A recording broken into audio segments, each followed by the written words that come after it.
Welcome back to the Brian Kelly Radio Show, live from O'Rourke's Public House, presented by our friends at TireRack.com. I'm Jack Nolan, joined by the head coach of the Fighting Irish, Brian Kelly. How are you? I'm good. We were rushing. Well, and you had the basketball traffic, too, to get That was a little difficult as well. I got to talk to Mike Bray about that. I need like an escort to get through there. Well, you and I would both prefer that they not have Thursday night games. No. It creates a little conflict. I'm okay with that. I just I have to plan better and go around next time. I'm going to try to rush back and catch the second half, and I may have a problem. Last time they routed me all the way around. Who are they playing? They are playing Central Ohio. It's exhibition game. Central State of Ohio. Central State of Ohio. Got it. That's who they're playing. Got it. Let the folks know some of the news. Let them know that Drew Tranquill practiced with the team today. Your thoughts on his status for Saturday? You know, I still think he's hobbled a little bit, but he's a guy that can play at 80% and still be effective for us. So we'll see how he feels tomorrow. He got a chance to go in play some 7-on-7 and a little bit of team. If he feels good tomorrow, that'll be a good sign. If he's a little sore, we'll have to reevaluate it. But you know, nobody else I don't think could come back from the kind of injury that he had in such short notice. So it's good to see him out there. I almost think we ought to start calling him Wolverine from the X-Men series. He gets injured and then he immediately just grimaces and heals himself right back up. Well, he has that kind of ability because he takes care of himself.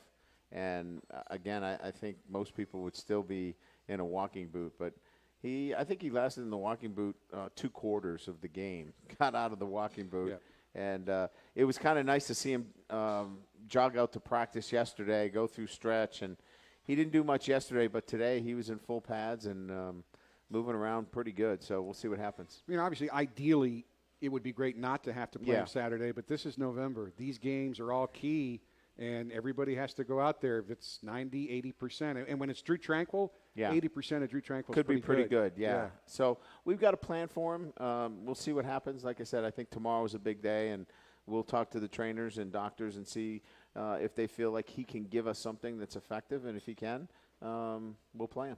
Now, last week, he did miss the first extra point, but Jonathan Dorr did a pretty good job. He did. But Justin Yoon could end up being the greatest kicker in Notre Dame history. And I saw him nail a 45-yarder today, so he looks pretty good. He's 100%. You know, I think it was smart that we kind of took care of him last week.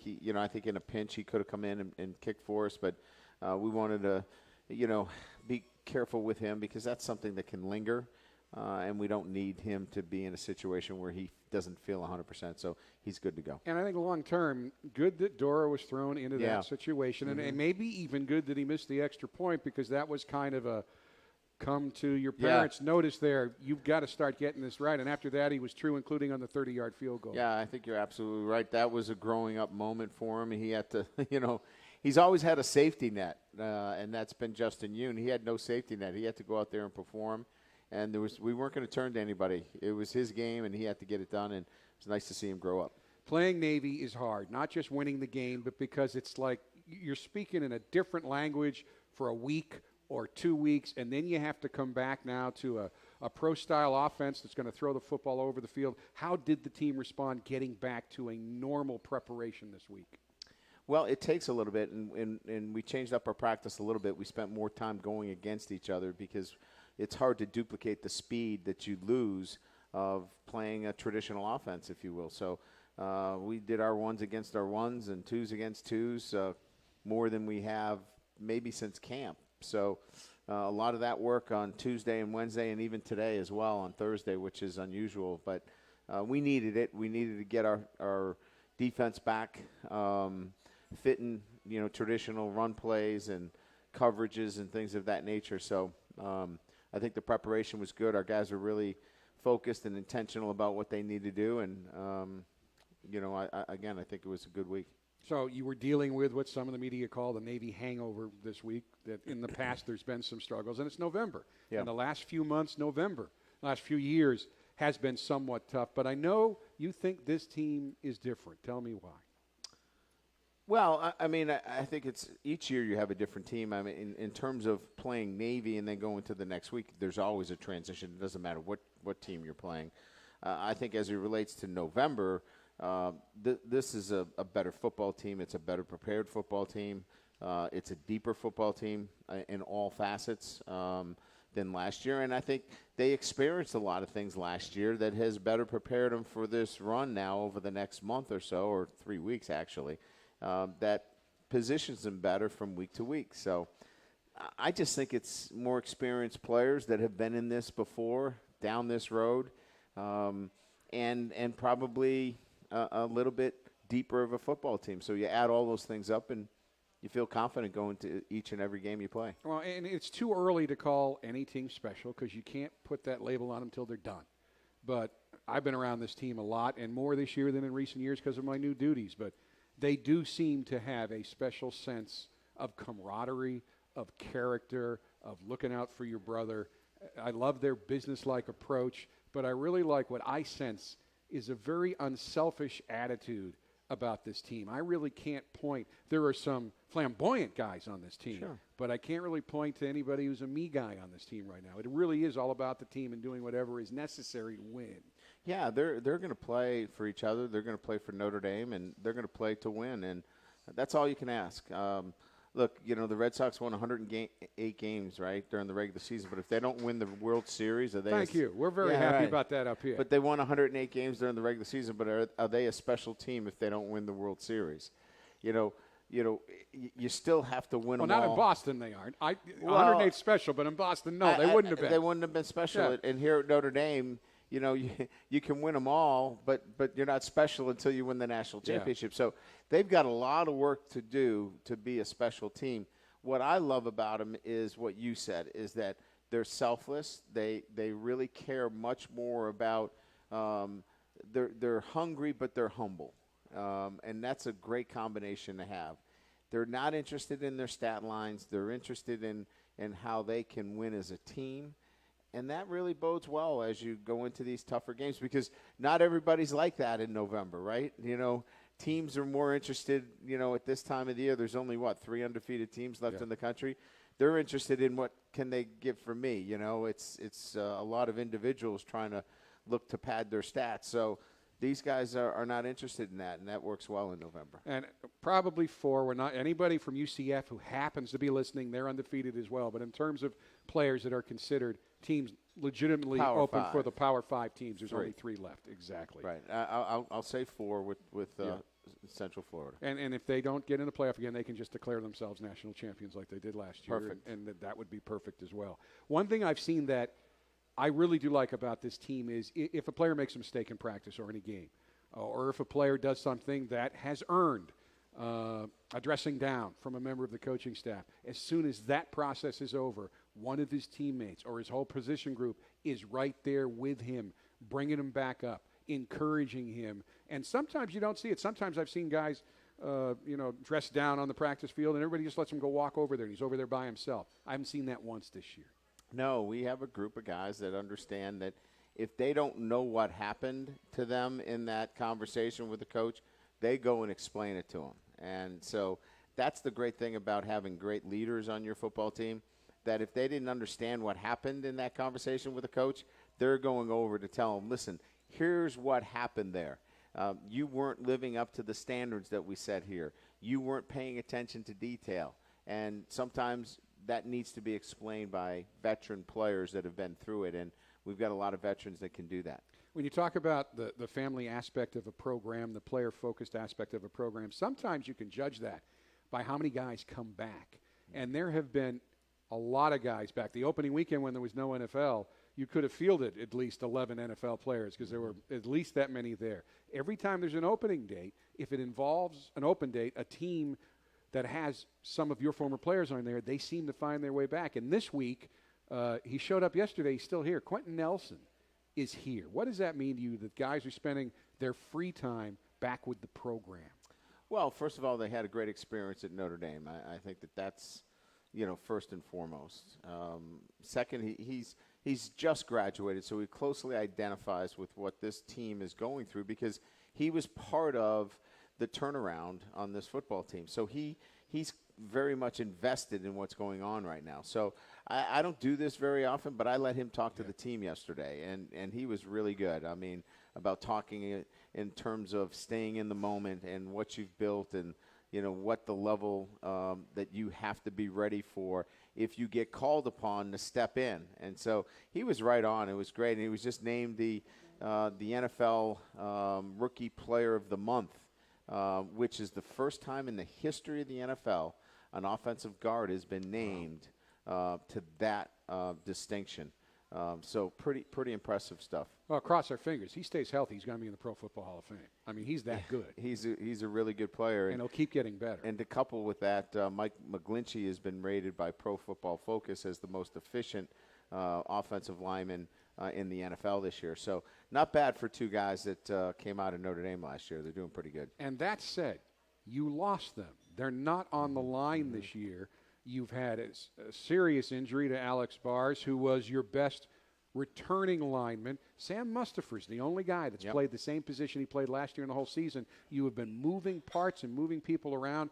And if you look at the big picture, this line has been pretty good this year. They've done a pretty darn good job. I mean, you look at across the board, there's a lot of teams that would have liked to had the kind of rushing yards that we've had, and 250 last week against a Navy team. So, yeah, I mean, I think the group has done a nice job. Jeff Quinn's done a really good job. And they keep our quarterback clean, in terms of pass protection. He's upright and able to throw the football. Look, if you're throwing it at 75% completion, you got to get the ball out. And you got to get it out without duress. If you're scrambling and throwing it off balance and can't have a chance to throw it, you can't throw it at 75%. So that's all the offensive line. You have talked on this show. You have talked in your press conferences. You've been very open about the fact that you wanted to get Aaron Banks in the lineup, in that left side of the line. And, again, what I've loved about this team, too, is you're really laser focused on this week. This team's living in this week. They're not living in next week or the week after that. But as a coaching staff, you have to project down the road. And you felt not only to get through the rest of the season, but what comes after that, to be competitive. The left side of the line needed to be more physically imposing. That's why you needed Banks in there to go with Eichenberg. They played their first game as starters. Yeah. Banks is a starter on that side. How did he do against Navy? Yeah, we thought that he graded out very well for a first-time starter. There are things, obviously, he can do better. But we liked his athleticism. If that's if you use athleticism when you're 6'5" and 320 pounds, that's a pretty good thing to have. But he was really athletic. He's moving. He's out on screens. He's pulling. He's doing things like that. And we wanted that size, which we got, but we also wanted somebody that could pull and move, and he's done that for us, and he did that very well against Navy. You've coached so long. Do you ever look at your offensive line? I think Rulin's at 295, and everybody else is at 300+. But they don't look like 300-pounders did 20 years ago. Yeah. I mean, the athleticism of the athletes you're coaching today, how has it changed over the last 30 years since you really started coaching? Well, I think where the real break has been is in the last probably 10 years, where you have seen size has now been met with length. Length being guards used to be 6 foot, 6'1", 5'11" centers. Short arms. Short arms. Now they're 6'4", 6'5", 6'6.5". Your tackles are 6'7", 6'8". So it's you always had those strong physical guys inside, but now it's being met with length. So impressive that they've been able to now keep their athletic ability, and we use Banks as that example. Alex Bars was the same kind of situation, 6'4.5", 315 pounds, and can move his feet very, very well. So very, very impressive. And so it became a new challenge for our strength and conditioning coach, because now he has such big players that you have to work a little bit differently in terms of stretching. And you see the stretching now. We add stretching and to everything that we do, because these guys now are so nimble that you have to keep them stretched so they can move the way they are intended to. Doesn't happen all the time, but I occasionally now see something I never would see in the past. A misdirection play, running back gets out in space, and you look to his left or right, and there's a left guard or left tackle 10, 15 yards down the field running with him, still blocking. In the past, they couldn't keep up with it. Yeah, it's everywhere. It's not just here. It's all over the country. It's into the NFL. And the NFL now is starting to catch up, because the defensive linemen were such better athletes than the NFL linemen, and they see now the need for McGlinchey and Nelson and guys of that nature to catch up with the defensive line and the type of athletes that they have. And you're just going to see more and more of that as this continues to grow in terms of the need to get offensive linemen that are great athletes. And I think some of the players might be recognizing that down the road, if you asked a financial advisor, what position do you want to excel at? If you become a good offensive lineman, you can have a 10 or 15-year career. Running backs last about 4. Receivers, unless you're a superstar, not real long. A good offensive lineman can play double-digit years and make a lot of money. No doubt, and the defensive linemen don't have the same career longevity either, because obviously it's a whole different deal inside. So, you know, when you're talking about a long career, offensive line's not a bad place to be. Back with more with Coach Kelly on this edition of the Brian Kelly Radio Show right after this timeout. Comedian Sebastian Maniscalco live at the Morris Performing Arts Center February 21st. Forever able to seize the moment, never failing to speak his mind, always telling it like it is. This is one man who isn't afraid to put it all out there. Listen to Marco in the Morning on Wednesday, Thursday, and Friday for your chance to win a pair of tickets. Sebastian Maniscalco, live at the Morris Performing Arts Center February 21st. To buy your way in, visit morriscenter.org. Wrap up your holiday shopping with one-day bus trip. We're going to the Water Tower Place and Chris Crindle Market at Daly Plaza in Chicago. Here you'll find unique gifts from around the world. For just $42, you'll get round-trip transportation to Water Tower Place and Chris Crindle Market by Cardinal Bus and get a $10 certificate to Jaworski's Meat Market. It all happens Saturday, December 1st. One-day bus trip to Water Tower Place and Chris Crindle Market. To get your tickets, go to onedaybustrip.com. That's onedaybustrip.com. Join One Day Bus Trip on Saturday, December the 15th as we travel to the glittering and festive Windy City. Bask in Navy Pier's 18th annual Winter Wonderfest and enjoy Lincoln Park's 24th annual Zoo Lights. $42 includes round-trip transportation by Cardinal Buses and a $10 certificate at Jaworski's Market. Saturday, December the 15th, Winter Wonderfest and Zoo Lights. For more information, visit onedaybustrip.com. An official message from Medicare. Open enrollment ends soon. So now's the time to be open-minded. Look at everything, like prescription drug plans and Medicare Advantage plans from private insurers. Why? Because plans change. So can your health needs. I found lower costs and extra benefits and saved money. Open to something better? Visit Medicare.gov or call 1-800-MEDICARE today. Open enrollment ends December 7th. Paid for by the U.S. Department of Health and Human Services. This week, only at the Home Depot, select 7.5-foot pre-lit artificial Christmas trees are just $99. The Home Depot has a stunning selection. Choose one that's easy to set up, one that shines with white or multicolored lights, one that leaves enough money in your budget to put gifts under that tree. Select 7.5-foot artificial Christmas trees, just $99. This is how we owe Christmas tree. The Home Depot. More saving, more doing. Throughout through November 7th, limit 3 per customer. See store for details.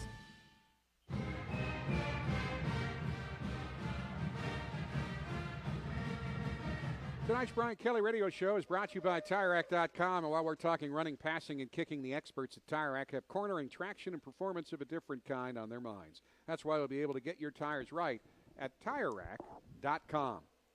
As you were fighting through that basketball traffic to get over here, I did mention that Drew Tranquil is up for the William V. Campbell Trophy, Yes. one of 13 finalists. I know that means so much to you that you announced it to the team on Tuesday. Yeah, so the award, as you mentioned, the Campbell Award, is the equivalent of the They call it the academic Heisman Trophy. So there were 139.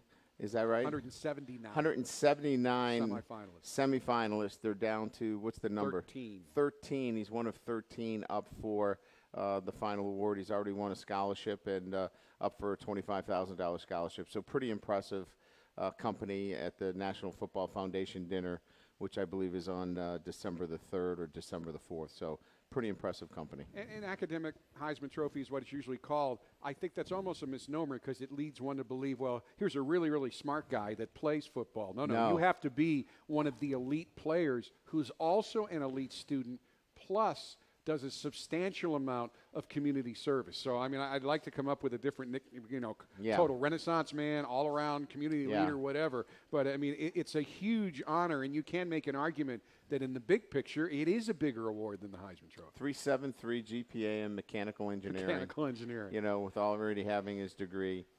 Christian Wilkins, the big defensive tackle from Clemson, is a 3.3 in communications. Great player.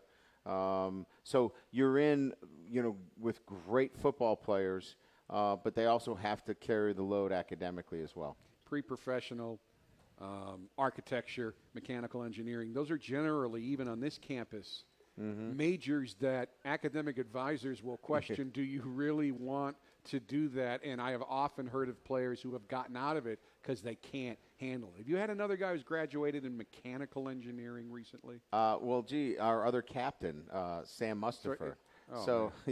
So both of our captains, Sam Mustafer and Drew Tranquil, engineers. Yeah, we're doing okay. I'm ahead in the notes. I forgot about that. That's ridiculous. Yeah, that is. That your captains are. That's crazy. I have a hard time talking to them. They're too smart for me. I mean, they're smarter than everybody they're around. Yeah, it's amazing they put up with us. I know. Tavon Coney, by the way, made the Pro Football Focus midseason All-American team, and you had two other guys who made numerous teams. Julian Love, first team AP All-American. Jerry Tillery, second team. When you look at the trajectory, Julian probably expected, you knew it. Tavon was so dominant last year, not that surprising. Did you expect Jerry Tillery to end up as an All-American? Well, I thought that if Jerry would really get after it in the weight room and really take this thing to the next level, he had a chance because obviously he's got the physical tools. And he did. I mean, he's treated this year the way I hoped him, that I hoped he would, and that is be a professional, take care of your business, be in the weight room, really take coaching. Coach Elston's done a great job with him.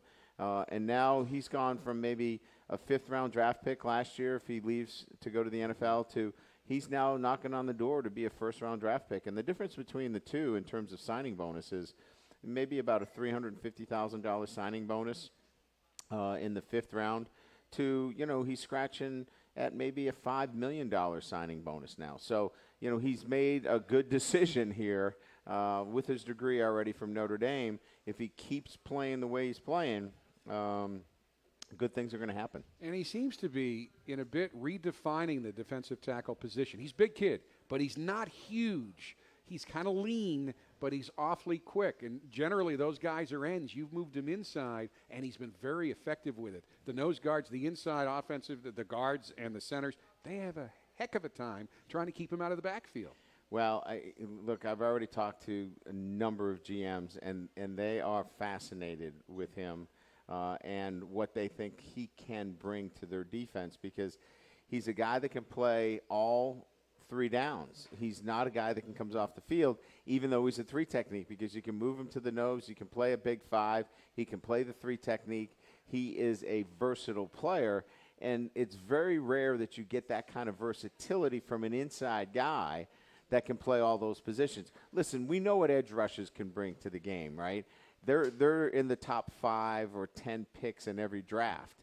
This is an inside guy that has the versatility to play 3 different positions, and he's extremely interesting for a number of NFL teams, and that has brought his draft stock up quite considerably. And if you had to scheme against that, you literally, on a series, can line him up on 3 different places down to down. And we do. I mean, he is in the 3. He's in the shade. He plays the nose in our third down package. And, again, I think it's hard to figure out what you're going to do with him because if you double him up, good luck with Okora, good luck with Khalid. We make it difficult for you. Last week, you gave Dexter Williams the game ball after the Navy win. He had 142 yards rushing, 3 touchdowns. The average fan would figure, well, he got it for that productivity. You didn't even mention his rushing when you made that presentation before the team. Well, it was being a complete back. He caught the ball coming out of the backfield, which was a struggle for him in his time here. But more importantly, it was his blocking. His pass protection, his ability to protect the quarterback was not something that he committed himself to. And quite frankly, it's what really kept him from being on the field over the last couple of years. And he has now committed himself to being that complete back, catching the ball coming out of the backfield, protecting in particular protections. And then obviously we know what he can do when he gets the football in his hands. He is a great runner. And here you see him right here. He's got great vision. He can break tackles. He can do all the things that running backs can do. He's a home run hitter. And we knew that he had that in him. It's the other things that he did so well for us on last week, Saturday.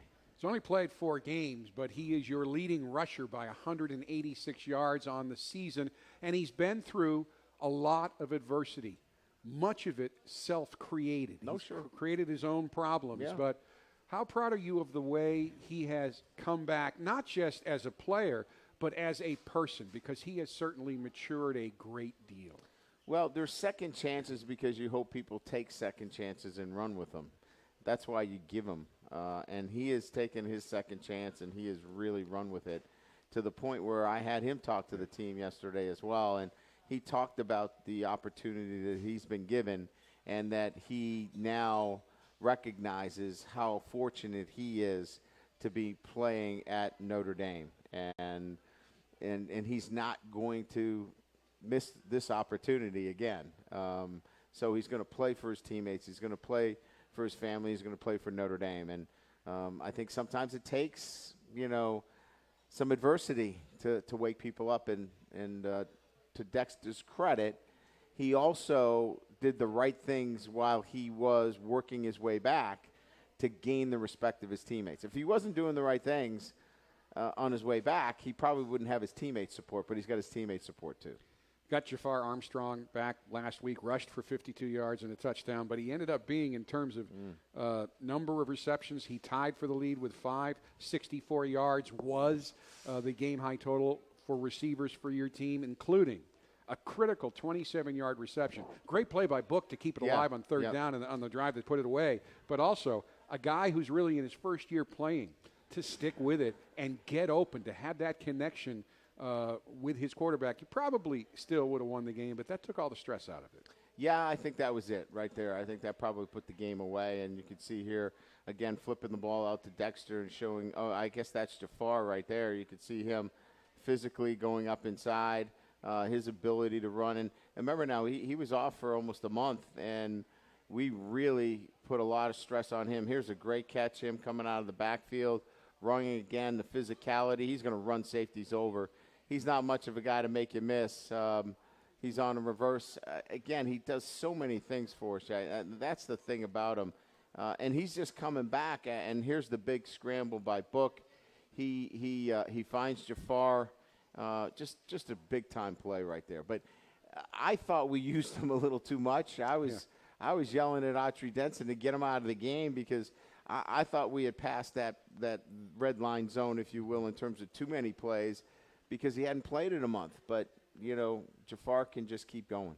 And folks who are listening, we do show some of the plays that we talk about here in the monitors at O'Rourke. You can also watch the show either live or in the archive version on WatchND and YouTube, so you can see Coach break down tape a little bit during the course of his show. And certainly when you look at Jafar in that backfield with Dexter, a lot of the other talent that you have, I hope people don't figure it out. I'm not sure people realize how potent your offense is first few games before you made the quarterback change, and also who you were playing early. You didn't score as many points or get as many yards as you are now. This is a pretty potent offense right now. Yeah, and, Tony Jones, Avery Davis hasn't got as many touches as he probably should. Your depth at the tight end position, those guys obviously can help you. There's a lot of weapons. It's really, and Ian obviously is making it happen, and that's a great thing. Ian right now leading the nation in pass completion percentage, 76.5%. That is only 0.2% off the all-time NCAA record that was set by Colt McCoy at Texas back in 2008. He's had 2 consecutive 80% plus completion games. Look, you made it very clear that you had 2 very good quarterbacks. You knew Ian was good. You had confidence. In your heart of hearts, deep down, did you expect it to be 75% completion right out of the box this year? I would be less than honest if I said that 76 was the number that we were hoping for. We were hoping for 60, 65%. But here's what he does right here. He keeps plays alive, too, which, I don't know that a lot of people thought that he had that ability to keep things alive. But here's what he does. He takes what the defense gives him, and he does it with an assertiveness, and that's what makes him so effective now, because he doesn't turn things out. See how quick he is to get the ball out. He makes these quick decisions, and there's no turning back from him. And, again, that's why you have a guy that's throwing at 80%. He is so committed to the throws that he's making. And he also runs it really well. And his teammate's Brandon Wimbush, who is an electric, game-changing runner. If he wasn't on the same team as Brandon, we would be talking about no doubt Ian's ability to run the football. As quarterbacks go, he's in the upper echelon of running quarterbacks. There's no doubt, and he'd be one of our top running backs if he wasn't our backup quarterback. So, he's just a talented football player. It's just we can't afford to put him out there. Maybe in a couple of weeks we'll see what happens. I look forward to that. Last thing I want to touch on in this segment is, and I think people don't realize this either, and I think this goes to coaching, the discipline of the team, but also the coaching. You are 7th in the country in fewest penalties. You're only committing 4.25 penalties a game. You are playing consistent, clean football. Yeah, and I think it starts with, playing fast and not having a lot of false start penalties, not of procedures penalties, holding penalties. Those are the ones that bog down drives, and we haven't had those kinds of penalties, across the board. We did have one where the ball was across the line of scrimmage where we were blocking downfield in the blue zone. But, we're really pretty clean for the most part in terms of what we're doing, and I attribute that to just our year-round kind of discipline and what we expect from our players, and it shows us so. We do have a nice crowd here at O'Rourke's on this somewhat rainy Thursday night with lots of other stuff going on as well. We appreciate them coming out, and we will get to our audience questions presented by TireRack.com right after this timeout. Join us at O'Rourke's Public House, home of the Brian Kelly Radio Show, to cheer on the Fighting Irish before, during, and after all home games. O'Rourke's Irish decor, delicious menu items, and wide variety of beer selections are sure to enhance your game day experience. Open at 8 a.m. on game days, you can watch Saturday's college football action on any of O'Rourke's 15 TVs, including a 92-inch projector screen. O'Rourke's Public House, located directly across from Notre Dame Stadium at the corner of Angela and Eddy Street in the Eddy Street Commons Center. The two most recognized names in orthopedic and sports medicine have teamed up to form Ascendant Orthopedic Alliance. South Bend Orthopedics and OSMC are now Ascendant Orthopedic Alliance, offering patients access to more than 40 physicians in 7 state-of-the-art locations with no referral required. As one entity, they will collaborate with a broader group, sharing experiences and ideas so you'll receive the best care possible. Although Ascendant Orthopedic Alliance is a new name, they're still committed to the community they've served for over 70 years. For more information, visit ascendantortho.org. If your superpower is making pizza disappear, then you've got to try Papa John's new Italian Hero Pizza. Featuring a creamy Italian sauce covered with epic portions of pepperoni, salami, Roma tomatoes, onions, banana peppers, and topped with 4 delicious cheeses. It's like an Italian Hero sandwich on a pizza. Get a large Italian Hero Pizza for just $10. Download the app or order at papajohns.com. Better ingredients, better pizza. Papa John's. Prices and participation may vary. Taxes, tip, and delivery fee extra. Life doesn't come with a financial roadmap. It does come with a lot of bumps and red lights. Steering clear of those doesn't have to be difficult. With First Source Bank's online money management tools, you can see all your financial accounts, balances, and transactions in one place, so you can easily set monthly budgets to help manage expenses and debt. Get the green light to a successful financial future with First Source's money management tools.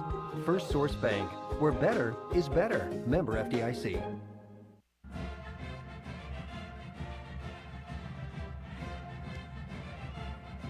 Time now for our audience questions here on the Brian Kelly Radio Show. Kevin Morrison from Granger is here. Coach, what do the players like most for their pregame meal?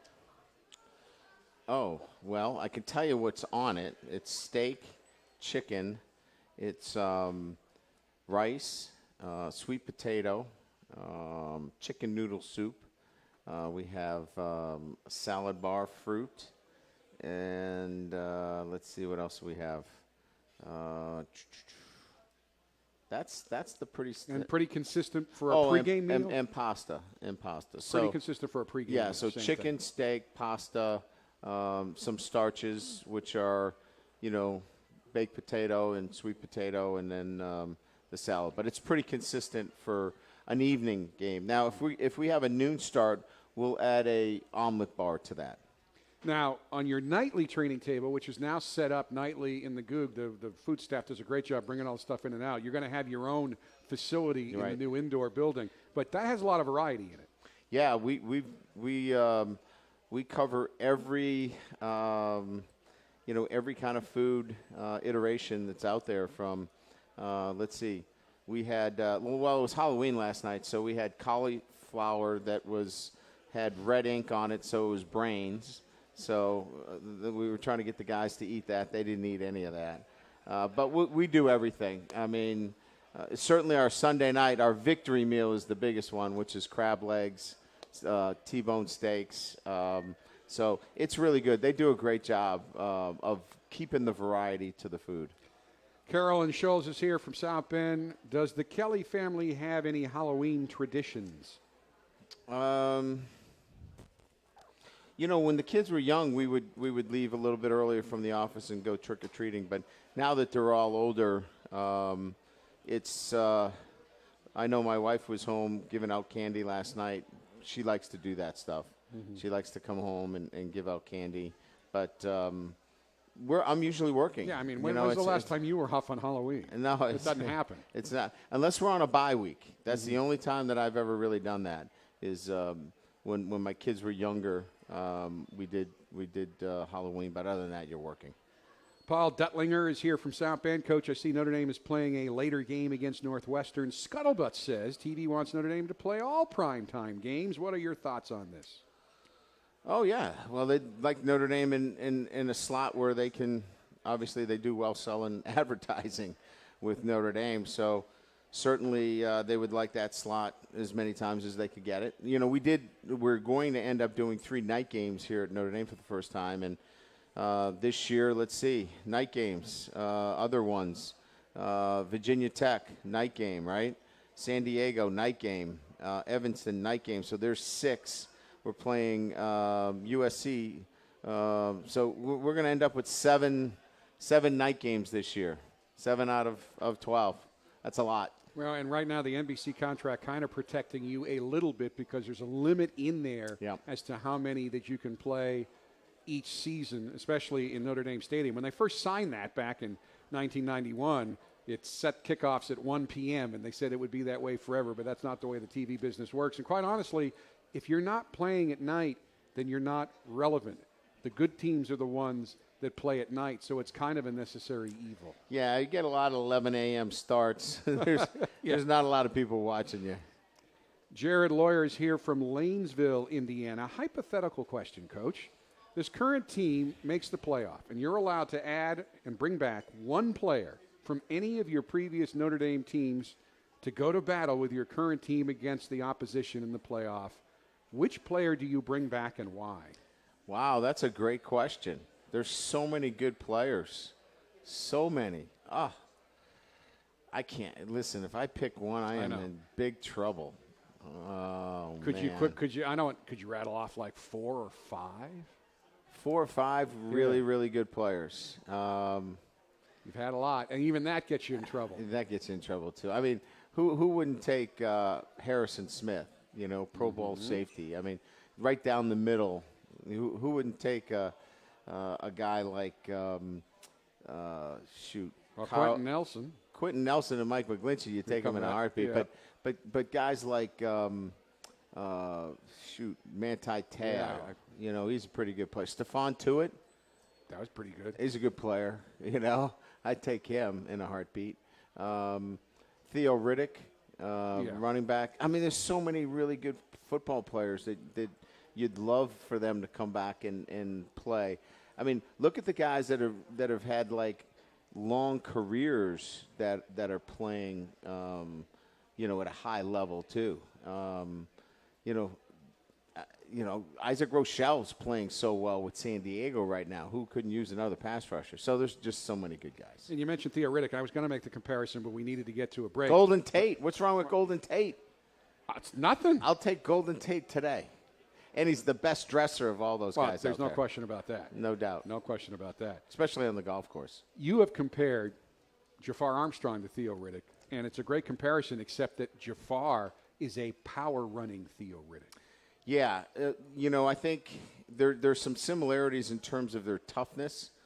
They're both tough-minded individuals. They're both guys that love competition, can go all day. I remember when I came here in 2010, Theo was coming off a shoulder surgery, and, most of the, they didn't want him out there with the shoulder and the whole thing. And he was like, I can go out there. Don't worry about it, Coach. And he went out there, and we had a red jersey on him, and it ended up being full contact with him out there. He was just that kind of tough guy. I love those tough guys. Back with more questions for Coach Kelly right after this timeout on the Brian Kelly Radio Show, presented by our friends at TireRack.com. Kurt Outdoor Living wants to help you transform your yard into a dream come true. Kurt can deliver bulk hardwood mulch in a variety of colors and textures safe for plants and animals. Dreaming of a new outdoor kitchen? The professionals at Kurt Outdoor Living can help you from planning to purchase to install. Visit their outdoor showroom to see the wide variety of patio pavers, retaining walls, fire features, grills, outdoor kitchen appliances, arbors, and awnings. 2129 West Wilden Avenue in Goshen. KurtOutdoorLiving.com. Gulfstream Coach. We're looking for a few exceptional trainees for our first shift who are eager to learn, can function in a fast-paced environment, and want to learn the RV business. We're a family-owned business and offer amazing health insurance, attendance bonuses, and paid vacation time. Call us at 800-289-8787. That's 800-289-8787. Or apply online at GulfstreamCoach.com. That's GulfstreamCoach.com. You could be just what we're looking for. Apply today. Hi, this is Doug Leckleitner. When your garage door quits working, Leckleitner can fix it fast. Call 295-6311. Want to improve the look of your home? Try a new garage door. Call Leckleitner at 295-6311. Need service or installation on a commercial, industrial, or agricultural door? Call Leckleitner at 295-6311. When you need same-day service, Leckleitner Door can deliver. Leckleitner Door, sales and service. We open all the right doors. Call us at 295-6311. Eddy Street Commons at Notre Dame invites you to dine, shop, enjoy. Just south of campus, Eddy Street Commons has specialty shops like Urban Outfitters, Nicholas J. Salon, Kilwin's Chocolates, and Hammis Bookstore. If you're looking for a delicious dining destination, consider one of Eddy Street's many eateries. O'Rourke's, Barbici, Brothers Bar and Grill, and now open is Livery. That's Eddy Street Commons at Notre Dame. Follow them on Facebook. For details on upcoming events and special offers, visit eddycommons.com. Comedian Sebastian Maniscalco live at the Morris Performing Arts Center February 21st. Forever able to seize the moment, never failing to speak his mind, always telling it like it is. This is one man who isn't afraid to put it all out there. Listen to Marco in the Morning on Wednesday, Thursday, and Friday for your chance to win a pair of tickets. Sebastian Maniscalco live at the Morris Performing Arts Center February 21st. To buy your way in, visit morriscenter.org.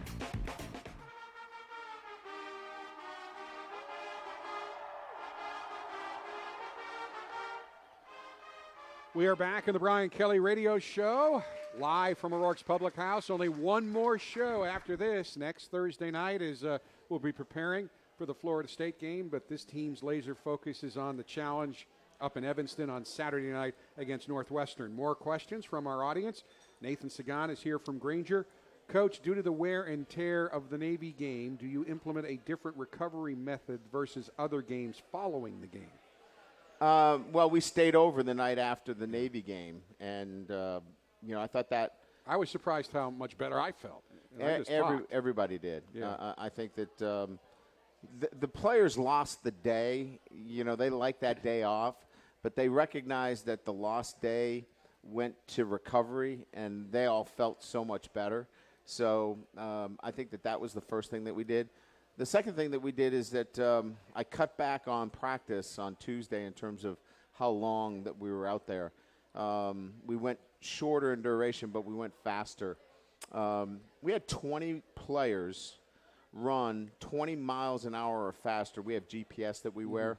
On a typical Tuesday, we have about 11 players run at 20 miles an hour. So we were really fast, and we got off earlier. So I had somebody ask me, that's the top speed that they hit during That's practice. the top speed that they hit during practice. That's absolutely correct. And you had to balance it because, I mean, I think the natural inclination would have been let the kids sleep in until 9 or 10 in the morning, but you couldn't do that because you had to get back here by 4 so you could have a productive Monday with a 24-hour off window. Yeah, right. So the NCAA requires you to give them off 24 hours. So for me to get back on schedule, we needed to get them back. So 24 hours off gave us a window to start again on Monday at 4 o'clock. So they probably got 6 hours of sleep. I didn't think it would make that much difference. It did. Sleeping in a bed as opposed to trying to sleep on an airplane. No doubt. And huge. then they got a little bit of a cat nap on the plane, too. Chuck Sossman, as always, is here from Granger. Northwestern has been pretty successful stopping the run and pressuring the passer. Your comments, please. Well, I will say this. They're very stingy up front. I like their front four. They've been very good against the run. In terms of the pass itself, they don't have a lot of tackles for loss and a lot of sacks, but they're good in coverage. So, it's a good defense. I mean, they haven't let up a lot of points. They're underrated nationally. They've won 12 of the 13 Big Ten games they've played over the last 2 years. So they're 12-1 in the last 13 Big Ten games. That's pretty darn good. So they win a lot of football games. They find ways to win. It's a good football team. Ray Huber's here again, making the drive up from Culver. Coach, how is the strength of the team at this point in the season? Is the team getting stronger? Yeah, so we measure that through our training, our velocity training, which gives us, we put about 60% of their max weight, and then 20% of it is with bands to find out what their true strength is and whether it's increasing or not. We probably have about 85 to 90% of our football team are continuing to get stronger. We'll be back with some more questions from our audience here at O'Rourke's and wrap up this edition of the Brian Kelly Radio Show right after this. Join us at O'Rourke's Public House, home of the Brian Kelly Radio Show, to cheer on the Fighting Irish before, during, and after all home games. O'Rourke's Irish decor, delicious menu items, and wide variety of beer selections are sure to enhance your game day experience. Open at 8 a.m. on game days, you can watch Saturday's college football action on any of O'Rourke's 15 TVs, including a 92-inch projector screen. O'Rourke's Public House, located directly across from Notre Dame Stadium at the corner of Angela and Eddy Street in the Eddy Street Commons Center. Fighting Irish fans, don't miss your chance to experience the action live with tickets from Vivid Seats, the official ticket marketplace of the Fighting Irish. Visit vividseats.com/UND today to buy and sell tickets to any event. Home games, on the road, even sold-out games, no problem. And every transaction is backed by a 100% buyer guarantee. Vivid Seats lets you see more and sit closer all season long. Support the Fighting Irish with tickets from the official ticket marketplace, Vivid Seats. Available now at vividseats.com/UND. At West Bend, we like to say the worst brings out our best. So if something bad happens to your home, your car, your boat, motorcycle, or personal possessions, a West Bend home and highway policy will cover it all with one agent, one policy, and one bill. Not to mention one deductible. And if you don't file a claim all year, we'll give you some of your money back. Even your wallet can have a silver lining. To find out more, go to thesilverlining.com. We know you like football. So do we. We're TireRack.com, and this is our version of a 2-minute drill, except it's only 30 seconds. TireRack.com has an enormous selection of tires. Not sure which ones to buy? Use our tire decision guide to find the right tires for your vehicle and the way you drive. Then get them shipped fast and free on all orders over $50. Shipping is in as little as 1 day. Free. TireRack.com ships to independent, recommended installers. TireRack.com, the way tire buying should be. Touchdown!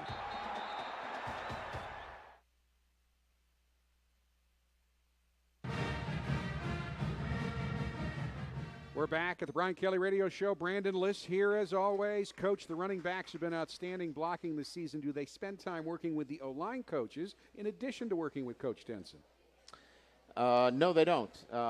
He works them through individual drills every other day. So Tuesdays, he puts them through ball handling drills, and on Wednesdays, he works on all of the blocking drills.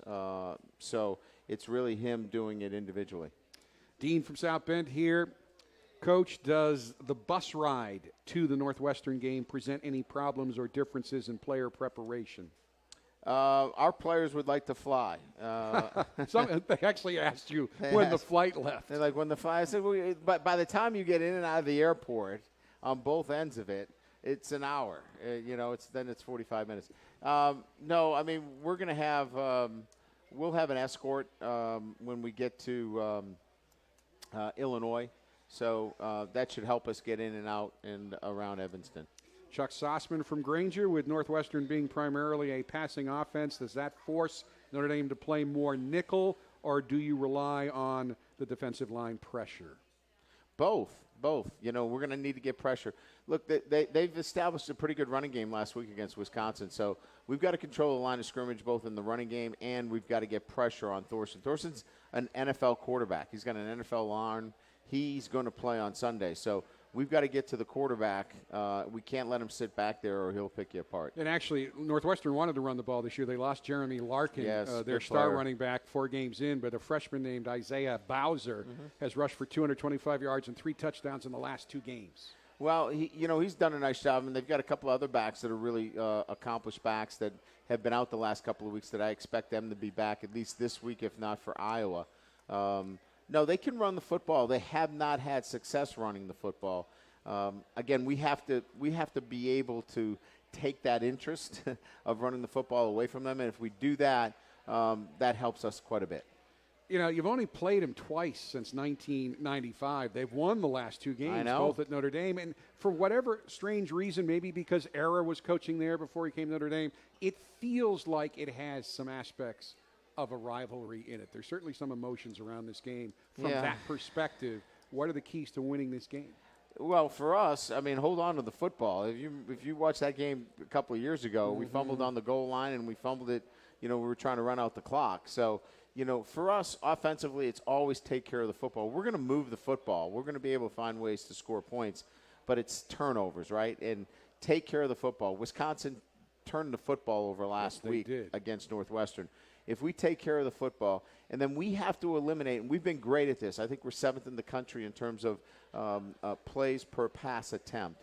We can't give up the big play pass, and they are really good at it. They push the ball vertically down the field. So if we don't give up the big play pass and we take care of the football, we're in pretty good shape on Saturday. All right, we'll be facing Clayton Thorson, a 4-year starter who most folks believe will, in fact, be drafted. He's 5th among active quarterbacks in the nation. He's got 9,620 passing yards, 9th all-time in the Big Ten. So, again, you're now in the mode you've played well enough that people assume victories. There's no assuming. You've got to go out and get the job done every week.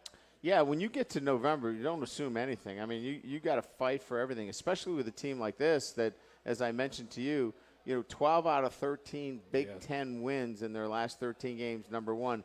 And number two, they find ways to win football games. So I think more so than personnel, and they've got good personnel, they've got an identity that they find ways to win football games. Coach, thank you for the effort tonight. Thanks, folks, for coming out. One more show next Thursday night. Kickoff, 7:20 Eastern at Northwestern on Saturday. Until then, thanks so much for taking part in our show. Good night, everybody, and go Irish.